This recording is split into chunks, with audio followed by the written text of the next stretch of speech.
I welcome you all to our very own station of Technomaths 24/7. And this is our another video of Indian economics where we are learning about the chapter employment. Okay. So in our previous video we have learned about the employment, unemployment and some factors relating to that like workers, types of workers, labor supply, labor force, workforce. Okay. And in our this video we will learn about that what is the formal sector employment and informal sector employment and how our economy is in informalization of employment. Second topic हमारा क्या है?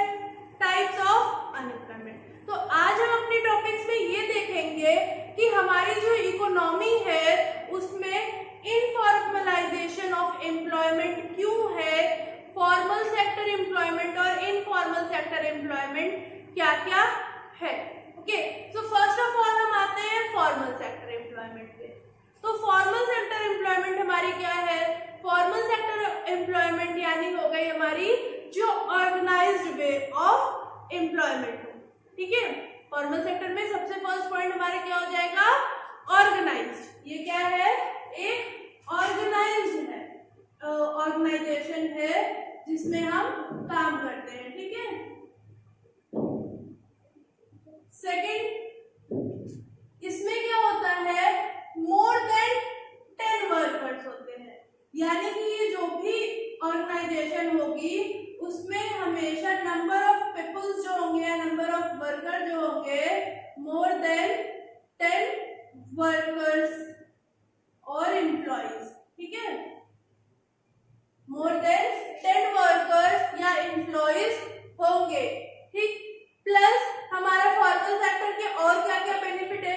Formal sector जो है वो अपने employees को social security scheme provide करता है। सोशल सिक्योरिटी स्कीम्स हम पढ़ चुके हैं। सोशल सिक्योरिटी स्कीम्स क्या है? ऐसी स्कीम्स जो कि हमारे लिए बेनिफिशियरी है, उन वर्कर्स के लिए बेनिफिशियरी है, वो उनको फ्यूचर टाइम पे हेल्प करेगी।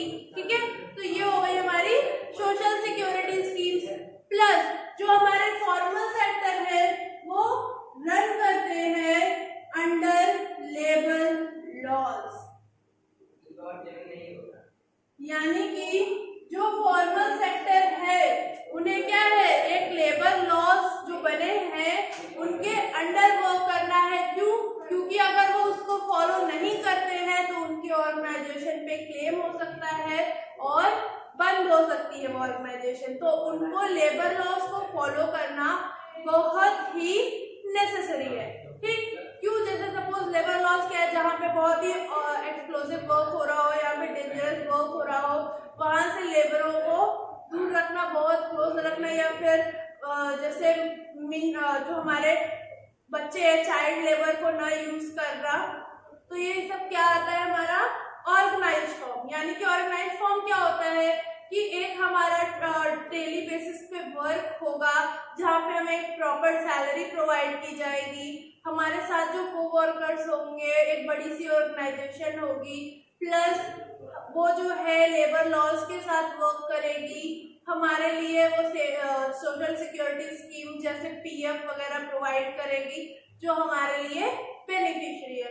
बट अगर हम इनफॉर्मल सेक्टर में आए तो इनफॉर्मल सेक्टर जो है हमारा फॉर्मल सेक्टर का जस्ट अपोजिट है, यानी यहाँ पे क्या है? ये अनऑर्गेनाइज्ड है। ठीक, सेकेंड हमारा क्या है? इसमें लेस देन 10 वर्कर्स होते हैं, यानी कि ये जो भी होती है कोई स्मॉल प्लेस होती है, तो यहाँ पे लेस देन 10 वर्कर्स होते हैं। फिर इसमें क्या है? No social security schemes.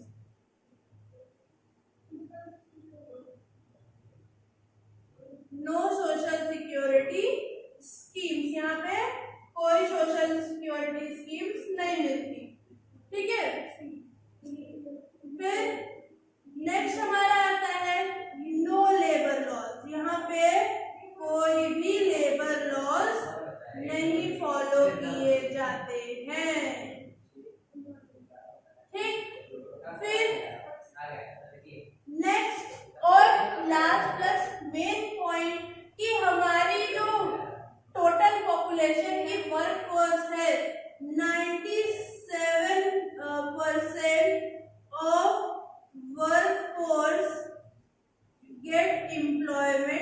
Industrial, यानी कि हमारी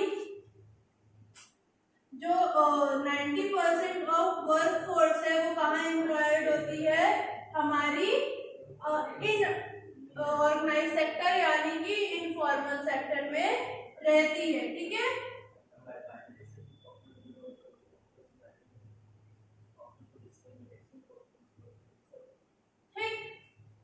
सो इसका रीजन क्या है?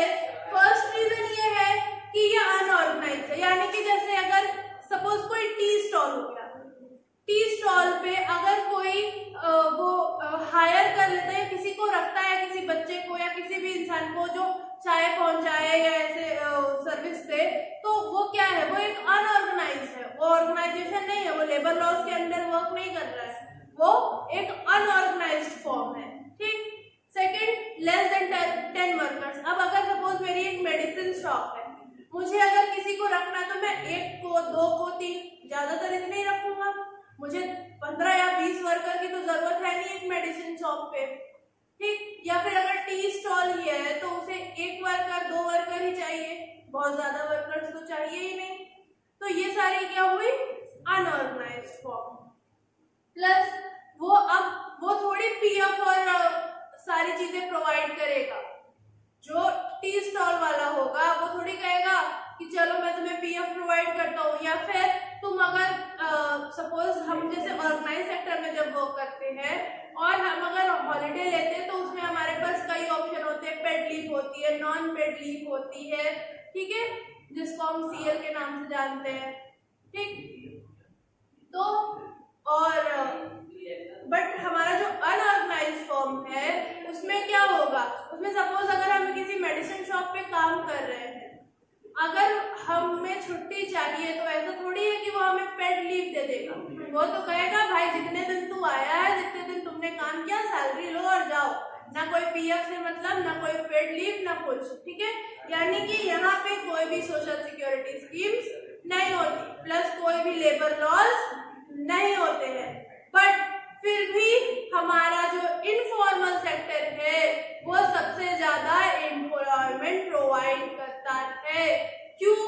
क्योंकि यहाँ पे बहुत ज्यादा एजुकेशन नेसेसरी नहीं होती, बहुत ज्यादा एजुकेशन नीड नहीं होती। हाँ, किसी स्पेसिफिक वर्क में कुछ चीजें, कुछ इंफॉर्मेशन, कुछ एजुकेशन की जरूरत होती है, बट स्पेसिफिक किसी ऐसा नहीं कि बहुत हायर एजुकेशन की जरूरत है, वैसा इस केस में नहीं होता है।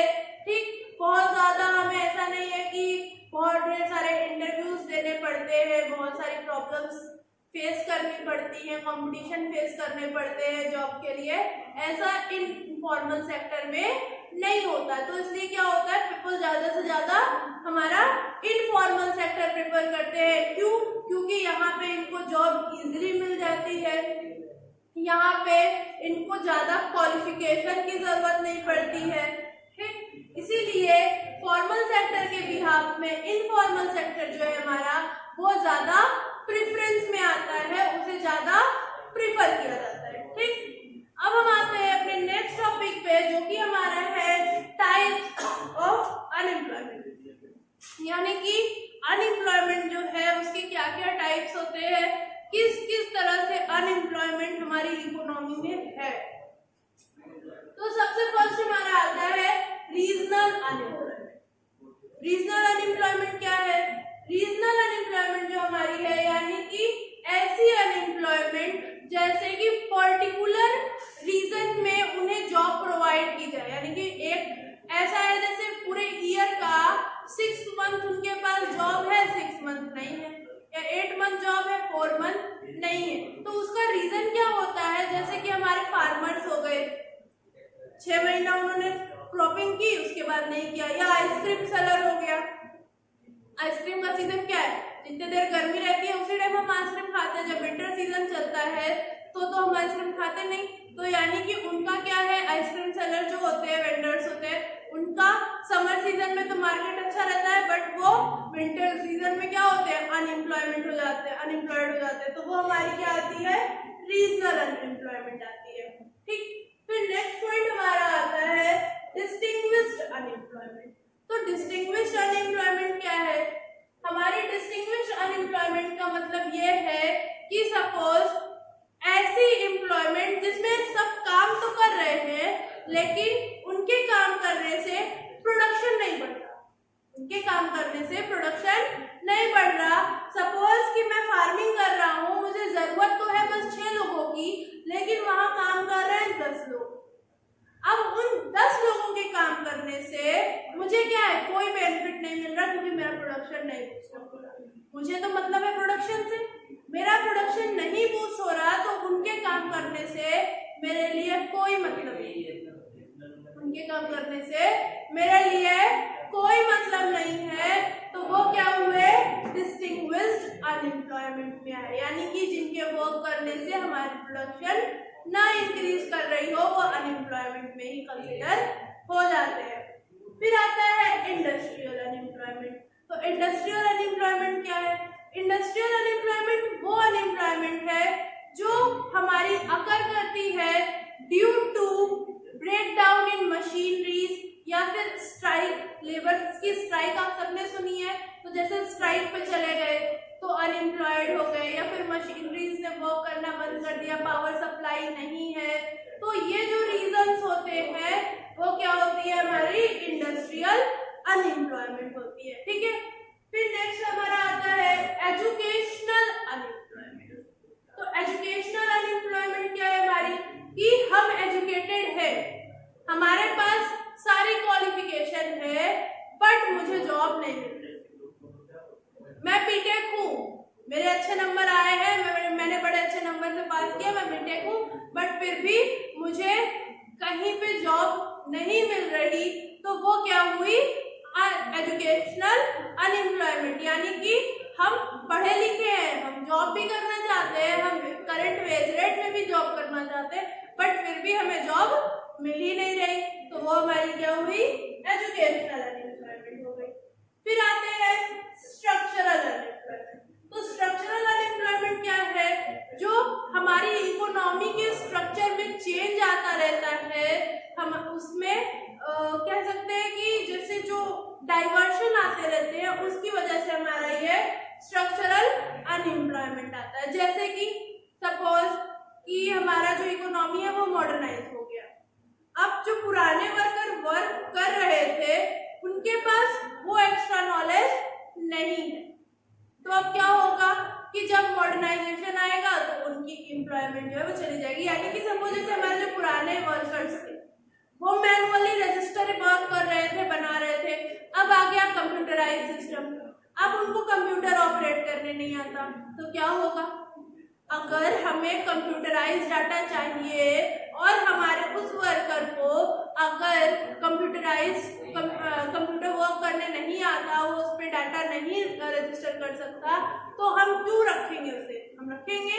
बिल्कुल नहीं रखेंगे। हम किसी ऐसे इंसान को ले आएंगे जो कि उस वर्क को कर सके।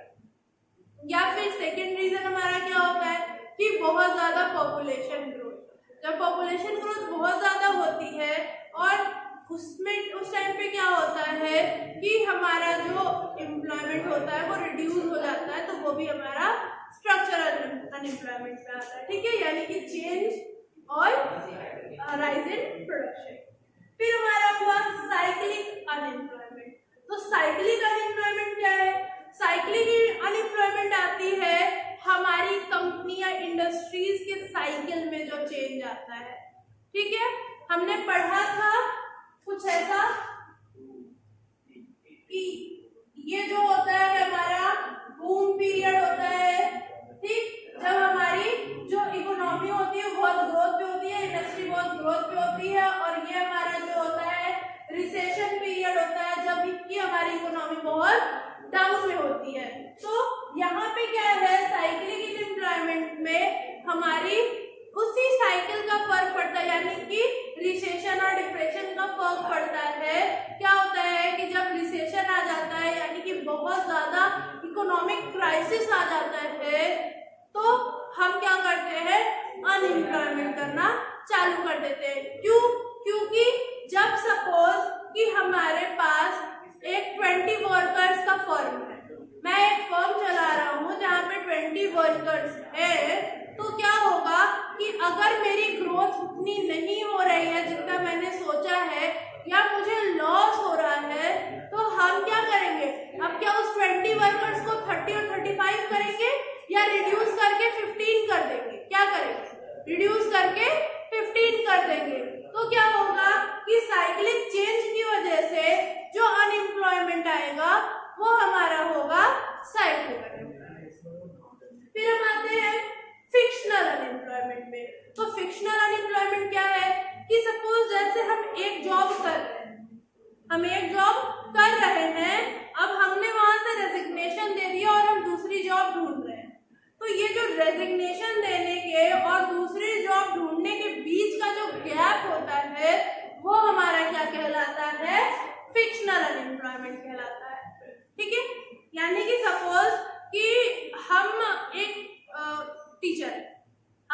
टीचर है, हम अभी एक स्कूल में पढ़ा रहे हैं, बट किसी रीजन की वजह से हमने वहां रिजाइन कर दिया।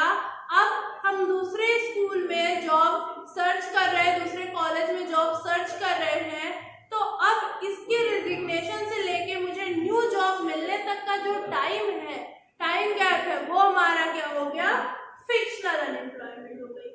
अब लास्ट पॉइंट हमारा आता है ओपन अनएम्प्लॉयमेंट। ओपन अनएम्प्लॉयमेंट हमारी क्या होती है? ओपन अनएम्प्लॉयमेंट हमारी वो अनएम्प्लॉयमेंट होती है जहां पे कि हमारा जो डिमांड है लेबर का वो कम होता है लेबर सप्लाई से। ये किसकी वजह से होता है? राइज इन पॉपुलेशन की वजह से।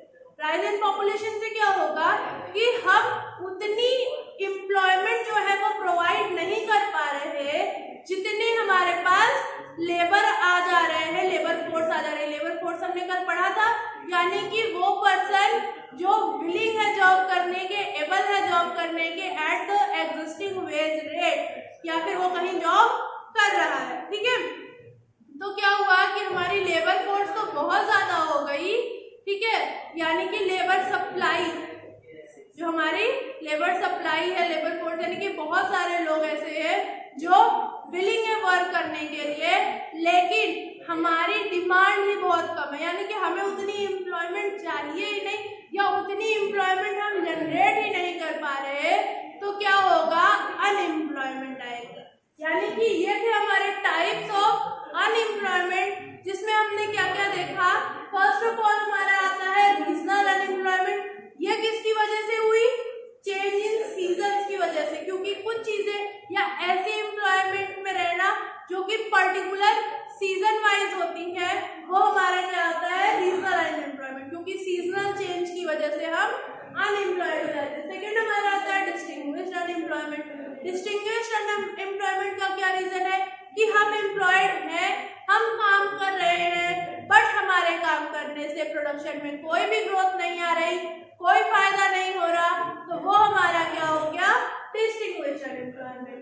इंडस्ट्रियल, यानी कि स्ट्राइक्स की वजह से, ब्रेकडाउन ऑफ मशीनरी की वजह से जो अनएम्प्लॉयमेंट आई वो हमारी हो गई इंडस्ट्रियल अनएम्प्लॉयमेंट। फिर हमारा आता है एजुकेशनल अनएम्प्लॉयमेंट, यानी कि हम पढ़े लिखे हैं, हमारे पास डिग्री है, हम पूरी तरह से एजुकेटेड है, बट फिर भी हमें जॉब नहीं मिल रही है, हमारी क्वालिफिकेशन रिलेटेड हमें कोई भी जॉब नहीं मिल रही है, तो वो हमारी क्या हुई? Educational unemployment. फिर क्या था? Structural unemployment. क्या है? Structural unemployment. स्ट्रक्चरल अनएम्प्लॉयमेंट क्या है कि यानी कि change in structure of economy, जैसे कि या तो लोगों की प्रेफरेंस में चेंज आ गया, मॉडर्नाइजेशन हो गया, पॉपुलेशन बहुत राइज कर गई, तो उससे रिलेटेड जो हमारी अनएम्प्लॉयमेंट होती है वो किस में आती है? स्ट्रक्चरल अनएम्प्लॉयमेंट में आती है। फिर हमारा होता है साइक्लिक अनएम्प्लॉयमेंट। साइक्लिक अनएम्प्लॉयमेंट क्यों होती है? ये होती है हमारे बिजनेस में रिसेशन और डिप्रेशन की वजह से, यानी कि जब हमारा बिजनेस बहुत डाउन चल रहा होता है, हमें लॉस हो रहा होता है, तो हम क्या करते हैं कि हमारे जो वर्कर्स वर्क कर रहे हैं उनको धीरे धीरे निकालना स्टार्ट करते हैं, जिनकी हमें बहुत जरूरत नहीं है। तो क्या होगा? वो अनएम्प्लॉयड होंगे। तो वो किसकी वजह से होंगे? साइक्लिक अनएम्प्लॉयमेंट अनएम्प्लॉयमेंट, यानी कि बिजनेस साइकिल की वजह से वो अनएम्प्लॉयड हो जाएंगे।